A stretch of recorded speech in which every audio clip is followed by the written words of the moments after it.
Hello everyone. आज हम BA third year library science की जो अनुसंधान प्रविधि है उसमें अनुसंधान में समस्या के निर्धारण के ऊपर बात करेंगे। पिछले वीडियो में हमने समस्या की अनुसंधान की जो समस्याएं हैं, अनुसंधान समस्या क्या होती है उसको परिभाषित किया था, उसके बारे में चर्चा की थी। आज हम अनुसंधान की समस्या का जो सीमांकन है उसकी क्या सीमाएं हैं, समस्या को निर्धारित करने के लिए कितना अपने को क्षेत्र लेना है, कितनी अपने को क्वांटिटी लेनी, क्वालिटी लेनी है, ये सब उसकी जो सीमाएं हैं, किस स्तर से हमें काम करना है, उसके ऊपर हम चर्चा करेंगे। तो अनुसंधान समस्या वास्तव में एक जटिल प्रक्रिया है, क्योंकि उसके ऊपर ही पूरा अनुसंधान होता है। तो सबसे पहले तो उस जो समस्या है उसको विश्लेषित करना और उसको कार्यात्मक रूप से प्रदर्शित करना बहुत बड़ी बात होती है।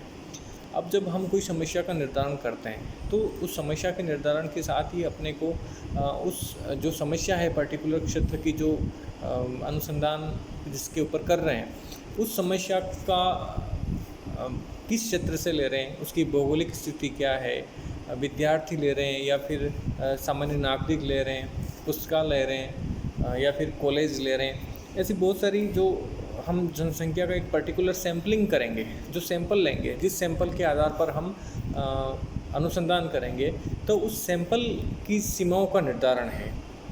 तो जो हम निदर्शन या सैंपल लेते हैं किसी भी अनुसंधान के लिए, तो उसकी क्या क्या सीमाएं होगी, कहाँ तक हम किस एरिया को हम अपने अनुसंधान में चुनेंगे, किस प्रकार के लोगों को चुनेंगे और अपनी समस्या के अकॉर्डिंग वहाँ पर परिस्थितियाँ उत्पन्न होती है या नहीं होती है, इसके ऊपर भी हम पहले अनुसंधान करेंगे। उसके ऊपर चर्चा करने के बाद ही हम समस्या का निर्धारण कर पाएंगे। तो उसकी जो सीमाएं हैं, तो सीमाओं के एक तो पर्टिकुलर भौगोलिक क्षेत्र हो गया।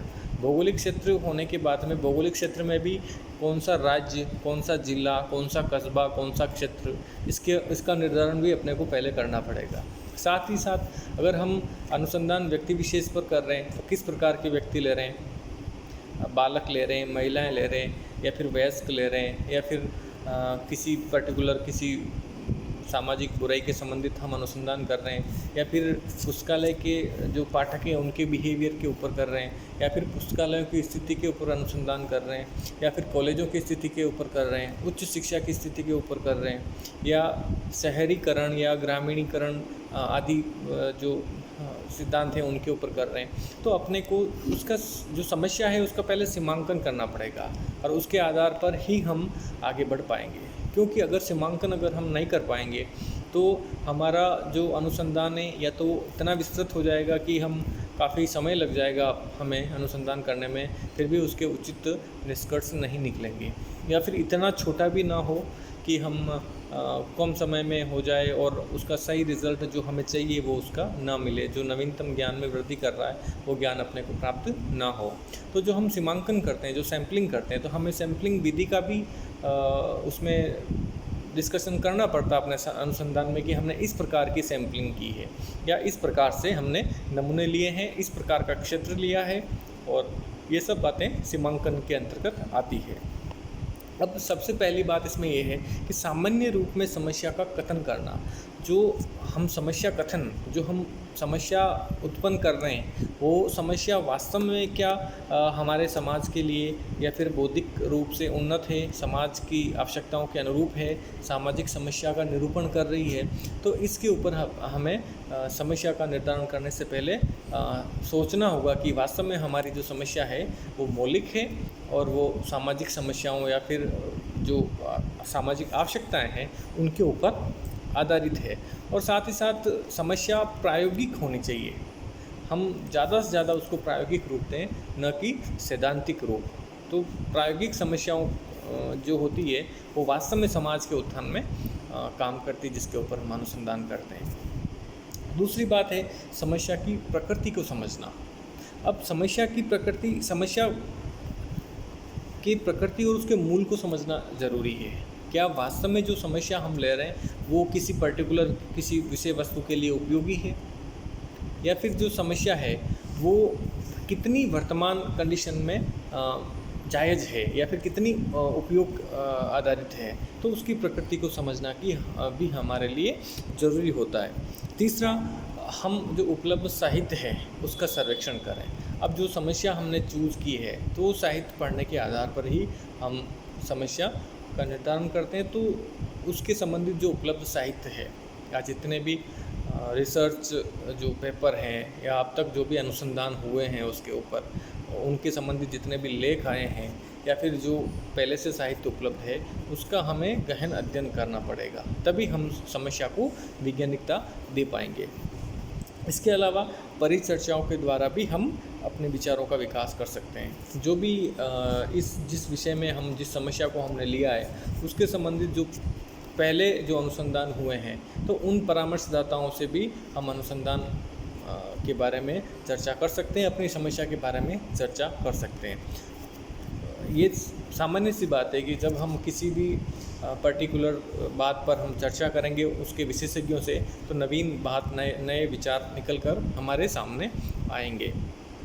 इसके अलावा अनुसंधान समस्या का पुनः अभिव्यक्तिकरण, बार बार उस समस्या को समझने की कोशिश करना, बार बार उस समस्या को इस प्रकार से तैयार करना कि हमारे आगे के अनुसंधान में वो हमारे लिए एक मार्ग प्रस्तुत करें, एक सीधा मार्ग अपने को मिले। कभी कभी हम समस्या इस प्रकार से लेते हैं कि उसके अकॉर्डिंग अनुसंधान नहीं कर पाते हैं। तो समस्या बिल्कुल साधारण शब्दों में होनी चाहिए। साधारण मतलब उसका जो वैज्ञानिक जो रूप है, ऐसे शब्दों का यूज़ करें, उपयोग करें कि वो हमारे आगे जो हम उसके ऊपर अनुसंधान करेंगे, जिस अनुसंधान विधि से करेंगे, उस विधि में कोई अड़चन पैदा ना हो। तो और इसके साथ ही हम जो परिकल्पना तैयार करते हैं, वो परिकल्पना तैयार करने से पहले भी अनुसंधान समस्या की अच्छे तरीके से उसको संशोधित करके तैयार होना अति आवश्यक है। क्योंकि जब परिकल्पना करते हैं, हम अनुसंधान में अपनी सोच बताते हैं कि हम अनुसंधान करेंगे, उससे पहले हमारे एक मस्तिष्क में इस प्रकार से हमारे विचार बनाते हैं कि हम इसका रिज़ल्ट, इसका जो निष्कर्ष है वो ये निकलेगा। तो उस जो हाइपोथेसिस हम तैयार करते हैं अपने दिमाग से, उसको भी हमें लिखित रूप में तैयार करना पड़ता है और उसके ऊपर फिर हम अनुसंधान करते हैं। और फिर अनुसंधान करने के बाद में जो वास्तविक निष्कर्ष निकलते हैं और जो हाइपोथेसिस के द्वारा निष्कर्ष होते हैं, उनके बीच में आपस में सत्यापन किया जाता है और हमारी जो परिकल्पना है उसको सत्यापित की जाती है और उसके बाद में सही है या गलत है या आंशिक रूप से सही है, इन तीनों बातों पर निष्कर्ष निकाला जाता है। तो जो हाइपोथेसिस तैयार करते हैं, जो परिकल्पना तैयार करते हैं, तो परिकल्पना तैयार करने में भी अनुसंधान समस्या है वो महत्वपूर्ण अपना रोल निभाती है। तो उसके लिए हमें बार बार अभिव्यक्ति करनी चाहिए। अभिव्यक्ति करने से उसका विश्लेषण हम सही तरीके से कर पाएंगे। हम उसका जो कार्यात्मक पद हैं, उसके जो शब्द का उपयोग कर रहे हैं, वो भी हम सही प्रकार से कर पाएंगे। और जहाँ तक हो सके हमें विशिष्ट जो पद हैं, पर्टिकुलर अनुसंधान के क्षेत्र में जो शब्दावली यूज़ होती है, जिन शब्दों का उपयोग होता है, उनका उपयोग समस्या में जो हम निर्धारण कर रहे हैं उसमें ज़्यादा करें। तो ये हमारे जो शोध की समस्या है उसका सीमांकन है, हमें उसका एक दायरा निश्चित करना है जिसके ऊपर हमने बात की है। अब पुस्तकालय विज्ञान के क्षेत्र में हम अनुसंधान की बात करें तो पुस्तकालय विज्ञान के क्षेत्र में भी बहुत सारे ऐसे क्षेत्र है, ऐसे टॉपिक है जिन पर अनुसंधान या तो हुए हैं या अभी चल रहे हैं या फिर आने वाले समय में होंगे। उदाहरण तौर पे हम देखें तो जैसे पुस्तकालय का सूचीकरण, पुस्तकालय का वर्गीकरण है, या फिर डिजिटल पुस्तकालय है, पुस्तकालय में कंप्यूटर का उपयोग है, पुस्तकालय विज्ञान का इतिहास है, पुस्तकालय विज्ञान के 5 सूत्र है, वर्चुअल पुस्तकालय है, और इसके अलावा जो पाठक है, पाठक की आवश्यकताएं हैं, पाठक का जो बिहेवियर है पुस्तकालय में, उसके ऊपर हम रिसर्च कर सकते हैं। इसके अलावा जो हम पुस्तकालय में जो डाटा कलेक्शन करते हैं, पुस्तकालय का जो कलेक्शन होता है, उसके ऊपर भी हम रिसर्च कर सकते हैं। साथ ही साथ संप्रेषण माध्यम, और वर्तमान में देखा जाए तो अब जो ऑनलाइन जो लाइब्रेरी है, इलेक्ट्रॉनिक लाइब्रेरी है, उसके ऊपर भी चर्चा कर सकते हैं, रिसर्च कर सकते हैं। और पुस्तकालय के स्टैंडर्ड के ऊपर, पुस्तकालय की जो बिब्लियोग्राफी है, बिब्लियोमेट्रिक अध्ययन भी कर सकते हैं। तो पुस्तकालय विज्ञान के बहुत सारे क्षेत्र हैं। इसके अलावा पुस्तकालय की जो सेवाएं हैं उनके विकास के ऊपर, पुस्तकालय की आवश्यकताओं के विकास के ऊपर, पुस्तकालय के जितने भी अब तक का जो इतिहास रहा है उसके ऊपर भी हम अनुसंधान कर सकते हैं। तो ये विभिन्न क्षेत्र हैं। और भी देखा जाए, वर्तमान समय में देखा जाए तो जैसे iCloud है, जो ऑनलाइन माध्यम में जो डाटा जो स्टोर रहता है, तो डाटा का जो भंडारण रहता है वो माध्यम है। वर्चुअल पुस्तकालय है, डिजिटल पुस्तकालय है। अभी जैसे कोरोना महामारी आई तो हम घर पे पुस्तकालय का जो ऑनलाइन माध्यम में या मोबाइल लाइब्रेरी के रूप में कैसे यूज़ करें, या फिर गृह अध्ययन पर या स्व अध्ययन में पुस्तकालय का कितना योगदान है, लोगों का रुझान पुस्तकालय जो इलेक्ट्रॉनिक पुस्तकालय या जो ई लाइब्रेरी है उस तरफ कितना बड़ा है। तो बहुत सारी विषय वस्तु है जिनके ऊपर हम अनुसंधान कर सकते हैं। और वास्तव में हमारा जो पुस्तकालय का अनुसंधान है वो अधिकतम सर्वेक्षण आधारित है। क्यों?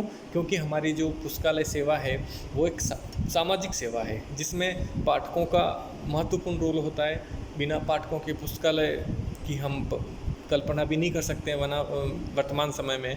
तो पाठक के आधारित हम सर्वेक्षण कर सकते हैं। हम जो लाइब्रेरी के जो सदस्य हैं, सदस्य मतलब जो लाइब्रेरी को चलाने वाले जो कार्मिक हैं उनके ऊपर हम सर्वेक्षण कर सकते हैं। लाइब्रेरी की जो सेवाएं हैं उनके ऊपर हम सर्वेक्षण कर सकते हैं। तो हमारा जो पुस्तकालय का जो सिस्टम है पूरा, वह सामाजिक आवश्यकताओं के ऊपर पूरा आधारित है। तो पुस्तकालय में भी अनुसंधान के बहुत ही विस्तृत क्षेत्र हैं।